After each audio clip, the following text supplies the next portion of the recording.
आज हम बात करने वाले म्यूचुअल फंड और स्टॉक्स के बारे में कि म्यूचुअल फंड में इन्वेस्ट करना अच्छा है या शेयर्स में इन्वेस्ट करना अच्छा है।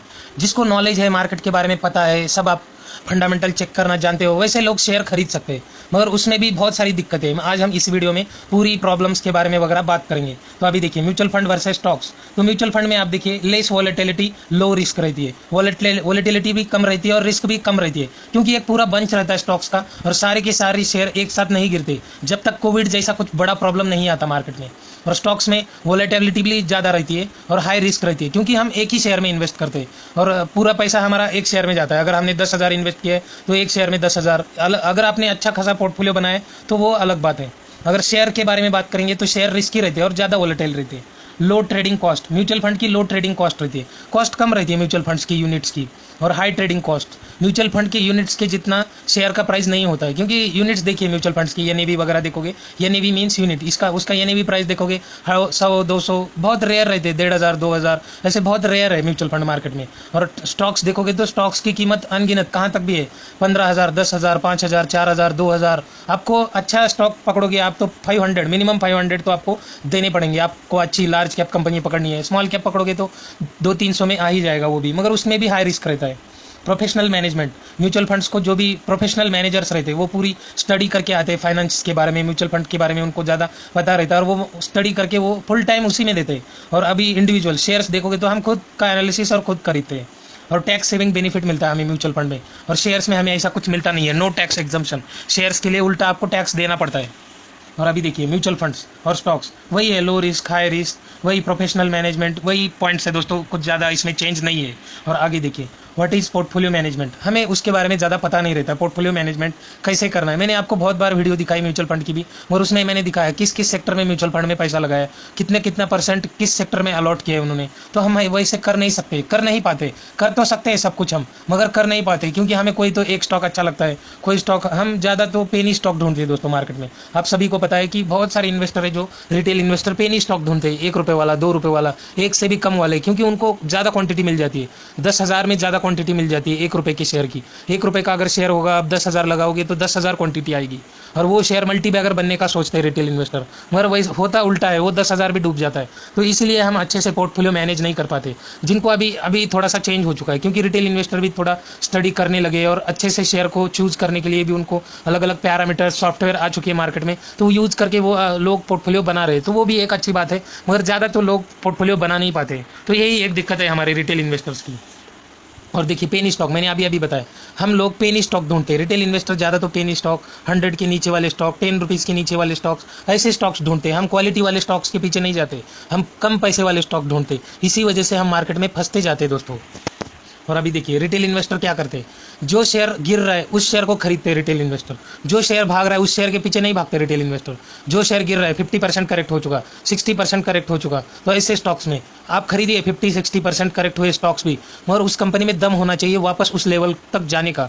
आप खरीद रहे हो कोई भी पेनी स्टॉक, वो 50 रुपये से 5 रुपये पे आ गया, आपको लगेगा ये फिर से 50 रुपये तक जाएगा, वैसा नहीं होता है। आप देखिए अभी यहाँ स्क्रीन पे देखोगे तो पूरे इंस्टीट्यूशनल इन्वेस्टर प्रमोटर एग्जिट हो जाते हैं, और रिटेल इन्वेस्टर है कि शेयर का दाम गिर रहा है, आपके पास पहले 100 शेयर थे और 500 शेयर खरीद लो, एवरेज हो जाएगा, थोड़ा सा ऊपर जाएगा तो बेच देंगे। ऐसे ही करते करते पूरे शेयर पोर्टफोलियो पूरा का पूरी कंपनी दोस्तों रिटेल इन्वेस्टर के पास चली जाती है। प्रमोटर, एफआईआई, डीआई सब एग्जिट कर लेते और ऐसी कंपनियां हमारे पास बचती है।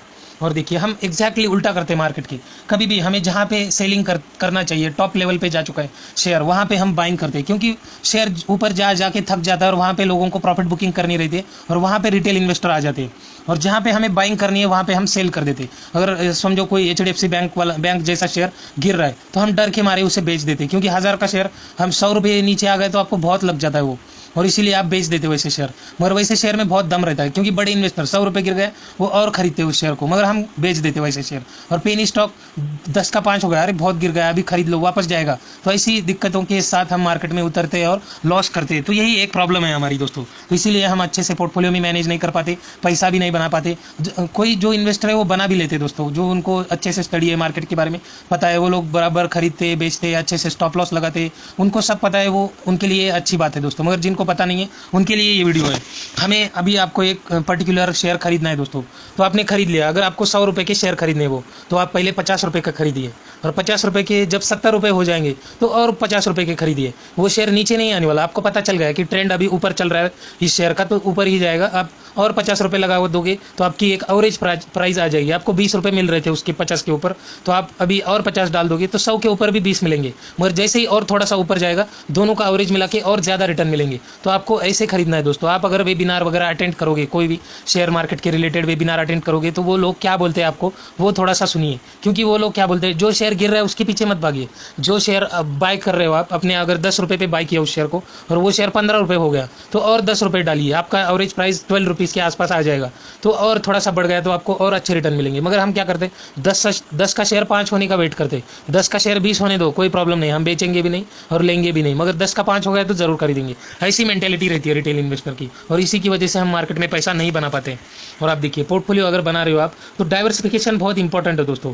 डाइवर्सिफिकेशन, क्योंकि हमें पता नहीं है कब कौन सा सेक्टर चलने वाला है, तो इसी वजह से बहुत सारे सेक्टर हमें ऐड करने रहते हैं अपने पोर्टफोलियो में। और हमें इन्वेस्टमेंट भी अब इन्वेस्टमेंट कर रहे हो आप, तो सारा पूरा का पूरा आपका जो भी 100% आपके पास सेविंग वगैरह है, वो पूरी स्टॉक्स में ही नहीं डालनी होती है दोस्तों। क्योंकि कब कौन सी इमरजेंसी आ जाए हमें नहीं पता रहता। तो इसके लिए आपको पास बॉन्ड में भी जाइए आप, क्योंकि वहाँ पे फिक्स इनकम रहता है।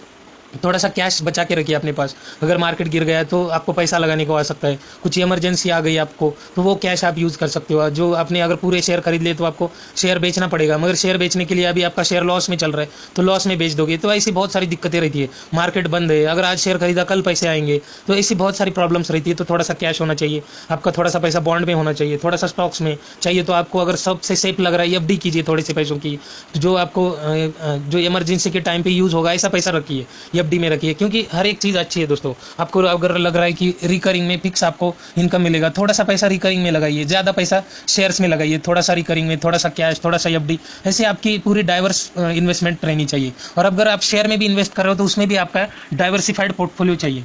तो आप देखिए, मैंने यहाँ पे दिखाया डाइवर्सिफाइड पोर्टफोलियो। 25% स्टॉक्स में लगाइए, 25% बॉन्ड्स में लगाइए, 25% आपके पास कैश रखिए, और 25% आप गोल्ड खरीदिए। गोल्ड आपकी बीवी को खरीद के दीजिए, आपका शादी नहीं हुई है, आप खुद खरीद के चेन वगैरह कर लीजिए। को गोल्ड में भी इन्वेस्ट, जिसने पुराने दिनों में इन्वेस्ट किया है गोल्ड में, उसके पैसे भी बहुत बढ़ चुके हैं दोस्तों। आपको पता है अभी गोल्ड का रेट क्या चल रहा है, 60,000 के आसपास अभी गोल्ड का रेट चल रहा है दोस्तों। और 2-4 साल पहले देखोगे तो आप 30,000 के आसपास गोल्ड था। 4-5 साल पहले आप देखिए, 4 साल पहले देखोगे तो लगभग 30 के आसपास शेयर इसका रेट था। गोल्ड का रेट 4 साल पहले 30,000 रुपीज़ के आसपास था, और आज की डेट में 60,000 हो चुका है। तो लगभग डबल हो चुका है। तो गोल्ड में भी आपका पैसा बढ़ने वाला है दोस्तों। और अभी देखिए, नॉट ओनली डाइवर्सिफाइड, आपको ओनली स्टॉक्स में ही डाइवर्सिफाइड नहीं करना है पोर्टफोलियो, तो आपको अपने खुद के इसमें भी डाइवर्सिफाइड रहना है। आप खुद का घर भी खरीद लीजिए, अगर आपके पास ज़्यादा पैसा है तो घर भी खरीद लीजिए। क्योंकि अगर आप, घर एक एसेट भी है और लायबिलिटी भी है दोस्तों। अभी आप देखिए, अगर स्टॉक्स में इन्वेस्ट करो तो खाली स्टॉक्स में ही इन्वेस्ट नहीं करना है। आपने अगर डाइवर्सिफाइड भी कर दिया तो only US bonds, cash, large cap stocks, तो ऐसे इन्होंने थोड़ा सा अलग अलग दिखाया है। तो यहाँ पे आपको एक कहना यही है कि आप अगर कैश रख रहे हो तो आपकी इमरजेंसी के लिए छोटा सा फंड बना के जरूर रखिए। बॉन्ड में इन्वेस्ट कर रहे हो तो एक ही बॉन्ड में सारा पैसा नहीं लगाना है आपको, अलग अलग बॉन्ड्स खरीदने हैं, अलग अलग कंपनियों के। स्टॉक्स खरीद रहे हो, अलग अलग स्टॉक्स खरीदने हैं आपको, अलग अलग सेक्टर्स के। ऐसे आपको डाइवर्सिफाइड पोर्टफोलियो बनाना है। और डाइवर्सिफाइड इन्वेस्टमेंट क्या होती है आप देख सकते हो। स्टॉक्स में भी पैसा लगाइए, म्यूचुअल फंड में भी पैसा लगाइए, commodities, bond, real estate, crypto में भी लगा रहे लोग अभी। तो ऐसे ही आपको डाइवर्सिफाइड पोर्टफोलियो बनाना है। और आप देख सकते हो यहाँ पे stocks, gold, cash, bond, market में ETF वगैरह भी अवेलेबल है। तो आप जितना चाहिए उतना डाइवर्सिफाई कर सकते हो पोर्टफोलियो आपका। तो आपको बस यही एक है कि आपका सारा पैसा डूब नहीं जाएगा। अगर आप एक ही शेयर खरीदोगे और वो शेयर डूब गया, रिटर्न ही नहीं बना रहा है, तो क्या फ़ायदा। इसीलिए आपको डाइवर्सिफाइड रहना है। और कौन सी इन्वेस्टमेंट अच्छी है आपको अभी खुद सोचना है, जो शेयर्स में इन्वेस्टमेंट अच्छी है या म्यूचुअल फंड में इन्वेस्टमेंट अच्छी है। और अभी देखिए, एसेट और लायबिलिटीज़, आपको पता होना चाहिए कि आपके पास क्या एसेट है और क्या लायबिलिटी है आपकी। तो यही एक मेन डिफरेंस है। एसेट में देखिए, घर एसेट में भी आता है और लायबिलिटी में भी आता है। क्योंकि बहुत सारे लोग क्या करते हैं, घर तो बना लेते हैं और ऊपर पे और 2-4 रूम बना लेते हैं, वो रेंट पे चढ़ा देते हैं। तो वो उनकी एक एसेट भी हो गया उनके लिए। क्योंकि एसेट मीन्स, आपको एक सिंपल एग्जांपल देता हूँ, एसेट मीन्स आपको वहाँ से पैसा आ रहा है या आपका पैसा वहाँ पे बढ़ रहा है। यहाँ पे आप अगर वहाँ पे आपको अगर पैसा देना पड़ रहा है, आप खुद के जेब से आपको पैसा देना पड़ रहा है, तो वो लायबिलिटी हो गई आपकी। और एसेट मीन्स आपको वहाँ से पैसा आ रहा है या आपका पैसा वहाँ पे मल्टीप्लाई हो रहा है, वो एसेट है आपका। और लायबिलिटी ये है कि आपके खुद के खिस्से से पैसे जा रहे हैं वहाँ पे, तो ये आपकी लायबिलिटी है। तो ये ऐसे आपको समझना है कि अगर आपने घर भी खरीद लिया, आपको बड़ी सिटी में रह रहे हो, आपको रेंट देना पड़ता है, तो आपने घर खरीद लिया, रेंट बच गया, आपका एसेट हो गया घर। मगर आप अगर बड़ा लोन लेके घर रहे हो तो वो आपकी लायबिलिटी हो गई। आप देखिए अभी एसेट में ही आता है हाउस, क्योंकि घर की कीमत बढ़ने वाली है दोस्तों। मगर बहुत बड़ा लोन लेके घर लेने में कुछ बड़ी ये नहीं है दोस्तों। तो आपको घर खरीदना है तो आप ज़्यादा कैश दीजिए और थोड़ा छोटा सा लोन कीजिए, अदरवाइज पूरा का पूरा कैश में खरीदिए, तब आप प्रॉफिट में रहोगे। घर एक एसेट है, insurance, business, intellectual property, cash और स्टॉक्स प्लस बॉन्ड्स, ये पूरे एसेट्स है। और लायबिलिटी देखिए, क्रेडिट कार्ड एक लायबिलिटी है, कार एक लायबिलिटी है आपकी, टैक्सेस, और आप देखिए स्टूडेंट लोन, एनी डेट आपके ऊपर कोई लोन है वो भी एक आपकी लायबिलिटी है दोस्तों। और अभी देखिए आपके अगर म्यूचुअल फंड में भी इन्वेस्ट करना है तो वो भी आपका डाइवर्सिफाइड रहना चाहिए। तो आप देखिए हाई रिटर्न वाले, हाई ग्रोथ वाले म्यूचुअल फंड में जाइए। एसआईपी आप छोटी छोटी अमाउंट लगाइए अलग अलग स्कीम्स में। टैक्स सेविंग स्कीम्स में भी पैसा लगाइए, आपको एटीसी में वगैरह बेनिफिट मिलेगा। लार्ज कैप में भी आपका कुछ पैसा रहने दीजिए, मिड कैप में भी लगाइए, और अगर आपको ज़्यादा ही लग रहा है तो स्मॉल कैप में थोड़ा सा ज़्यादा पैसा लगाइए, क्योंकि स्मॉल कैप में ग्रोथ जल्दी होती है। और गिरता है तो मार्केट स्मॉल कैप ज़्यादा गिरते हैं, मगर रिटर्न के मामले में भी ज़्यादा रिटर्न देते हैं स्मॉल कैप में। अगर आपको लॉन्ग टर्म इन्वेस्ट करना है तो आप स्मॉल कैप, मिड कैप पकड़ सकते हो, और थोड़ा सा लार्ज कैप में भी पैसा रखना है आपको। म्यूचुअल फंड में जाओगे अगर, स्मॉल कैप भी लोगे आप, तो पूरा आपका पूरा पोर्टफोलियो स्मॉल कैप नहीं रहता है दोस्तों उनका, वो भी डाइवर्सिफाइड करते हैं अपने पोर्टफोलियो में। ज़्यादा स्टॉक्स स्मॉल कैप रहते हैं, मगर उनके पोर्टफोलियो में स्मॉल मिड कैप भी रहते हैं और लार्ज कैप भी स्टॉक्स रहते हैं। स्मॉल कैप म्यूचुअल फंड में भी जाओगे तो mid cap, large cap stocks उसमें भी रहते हैं दोस्तों। और अभी देखिए हम अभी आते हैं best mutual fund last 10 year से, कौन से म्यूचुअल फंड है जो मार्केट में अच्छे रिटर्न दे रहे हैं। तो आप देखिए first Reliance large cap fund. तो आपको लग रहा होगा अभी रिलायंस का कहाँ फंड है, मगर रिलायंस का अभी नाम चेंज हो गया है दोस्तों, उसका निप्पॉन इंडिया हो गया है। आपको पता है पहले ये निप्पॉन इंडिया और रिलायंस दोनों का मर्जर था, और वो ये एसेट कंपनी चलाते थे, मगर रिलायंस अलग हो गया और अभी पूरा का पूरा बिजनेस निप्पॉन इंडिया के पास है। तो इस फंड का नाम आप देखोगे तो निप्पॉन इंडिया हो चुका है।